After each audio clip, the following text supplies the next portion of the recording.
Welcome to news Adda. Municipal ఎన్నికలు Congress BRS ఆయుధాలు ఇవేనట. త్వరలోనే తెలంగాణలో మున్సిపల్ కార్పొరేషన్లకు ఎన్నికలు జరగనున్నాయి. దీనికి సంబంధించి ఇప్పటికే ఓటర్ల జాబితాను కూడా రాష్ట్ర ఎన్నికల అధికారులు విడుదల చేశారు. ఇక ఎన్నికల పోలింగ్ నిర్వహణ పైన అధికారులు కసరత్తును ముమ్మరం చేశారు.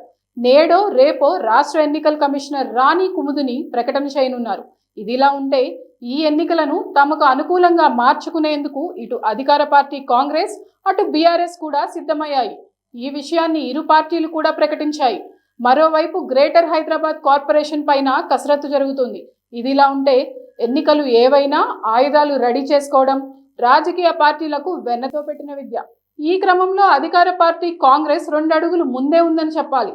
గత కేసీఆర్ సర్కార్ వైఫల్యాలతో పాటు సాగునీటి ప్రాజెక్టుల వ్యవహారాలను ప్రజల్లోకి బలంగా తీసుకువెళ్తుంది.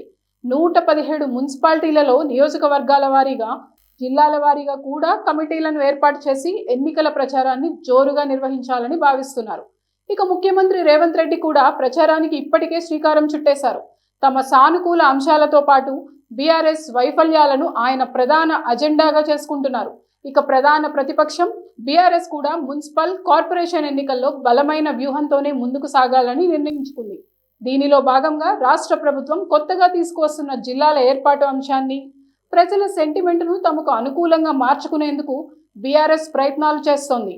ఈ విషయాన్ని తాజాగా మాజీ మంత్రి కేటీఆర్ వెల్లడించారు.